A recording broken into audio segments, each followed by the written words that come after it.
So we now have more information about the plan by HUD to raise rent on the poorest Americans. I recently reported on this, where Ben Carson, of course, wanted to increase the rents, the amount of rent that people who are incredibly poor have to pay. Now, according to an analysis of HUD data by the Center for Budget on Budget and Policy Priorities, the proposal by Housing and Urban Development Secretary Ben Carson to at least triple the minimum rent that the poorest Americans pay for federally subsidized housing would put nearly 1 million children at risk of homelessness. Oh, okay, so let's just go and do this policy, triple the rent for poor people, and increase homelessness. Well, that sounds great. Now, the Washington Post explains that under current rules, families that receive housing subsidies typically pay about 30% of their income for rent. Now, public housing agencies can instead charge a minimum rent of up to $50 per month. Oh, interesting. Now, to a lot of people, of course, that might not seem like a whole lot for rent. Like, oh, I pay $500, or I pay $1,000, or I pay $2,000 for a closet and I live in New York. Help me. I'm in trouble.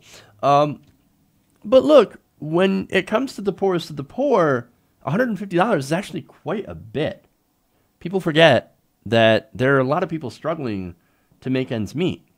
And a lot of the people that are going to be hurt by this is single mothers. Now, in fact, the minimum rent increase would affect about 15% of the 4.7 million households receiving federal housing subsidies. That's according to HUD officials. Now, that's still a lot of people who depend on this, right? So what does this group look like?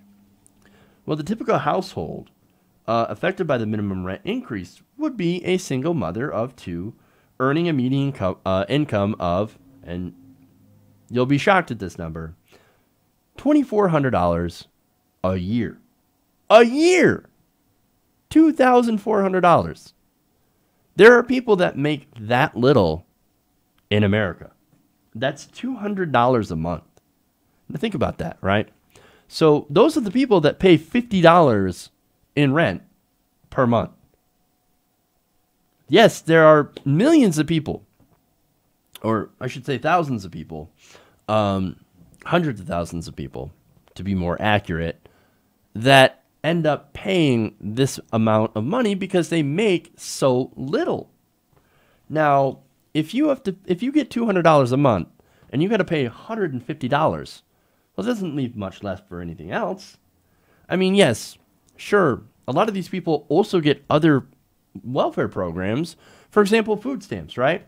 But as Eminem always likes to point out, those goddamn food stamps don't buy diapers. They also don't buy toilet paper. They also don't buy soap, deodorant, feminine products, which for, women, of course, are essential. And all those other little things that a lot of people don't really like to talk about, but are obvious expenses that for somebody who's got $50 are not easy to be able to afford. Now, in total, about 460,000 households headed by single mothers would be impacted by these changes. Now, there's another 200,000 households headed by a childless adult. Many whom were previously homeless, they would also end up being impacted. So, but it's not just the most vulnerable that would see an increase in their rent. No, these HUD rules would actually affect others as well. HuffPost notes that in addition to tripling the minimum rent for the poorest Americans receiving housing assistance, the initiative unveiled last Wednesday by Carson would raise the rent for other tenants in subsidized housing to 35% of gross income from the current standard of 30% of adjusted income. So it may not sound like much, but that 5%, that is a difference between being able to afford another bill and not being able to afford another bill. An electric bill, for a lot of households, I think internet is sort of a requirement because it allows you to job search. A lot of jobs, of course, only take online applications. Or schooling, of course, a lot of people have to do online. That 5% could also mean gas money to be able to go to work, or to be able to go out and find jobs, or to use public transportation, which is not free in a lot of areas. Just think of all these different little things that 5% could cover that now will end up going to paying for the rent. And this, of course, is at a time where housing prices continue to rise, rents continue to rise. Yet, at the same time, wages are fairly stagnant, and you have a system where a majority of the wealth ends up flowing to the top. And what do we do when that happens? We end up cutting help for the most needy. As if our homelessness problem, as if our poverty problem in America isn't bad enough. No, let's go and make it worse. But that's exactly what Ben Carson is doing. And look, this isn't a surprise. I mean, look, we warned you, we told you that this was going to happen. Why? It's because they don't care. They don't care. They never cared. Again, they give giant tax cuts to the rich. And then they use that, and you're seeing it now. And we told you it was going to happen. They're going to use that to say, oh my God, look at that. We don't have the money to be able to sustain these programs anymore. We're going to have to cut your Social Security, Medicare, Medicaid. We're going to have to cut your food stamps. We're going to cut your housing assistance. We're going to cut Medicaid. We're going to have to cut all of this stuff. So now that we can afford the what? The tax cuts for the rich. And they want to go through and give another round of gigantic tax cuts for the rich. We told you this was going to happen. We knew this was going to happen. Now, ironically, this will probably down the line hurt some Trump supporters.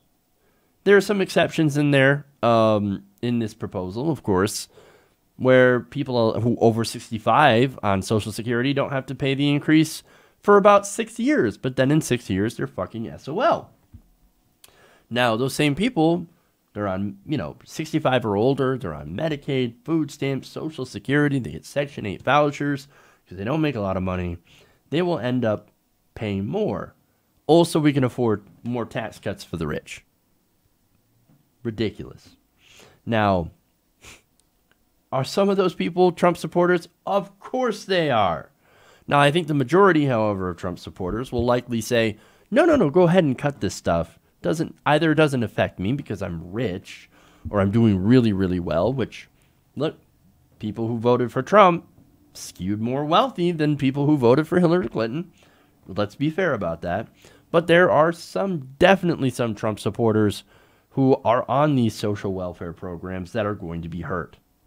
So, but some of those people are even like, well, no, I deserve my welfare. The people's welfare that I wanted to cut is the black people, because that's where I think the majority of welfare goes, which is not exactly true. So they're going to be okay with cutting some of the benefits until they realize, oh no, you just cut my benefits. That whole thing just shows you the kind of people that these voters actually are. And it also shows you what kind of person Ben Carson is. I mean, this is a guy who grew up with a single mother. And now he's doing everything he can to hurt single mothers. But, hey, this is what, I guess this is what some people do when they become successful, when they become a Republican politician, is that they love to kick the ladder out from behind them. Hey, everybody, thanks for watching this video. If you want to see more like this, please hit the subscribe button below. And if you want to support truly independent progressive media, please consider becoming a patron at patreon.com/TYTNation.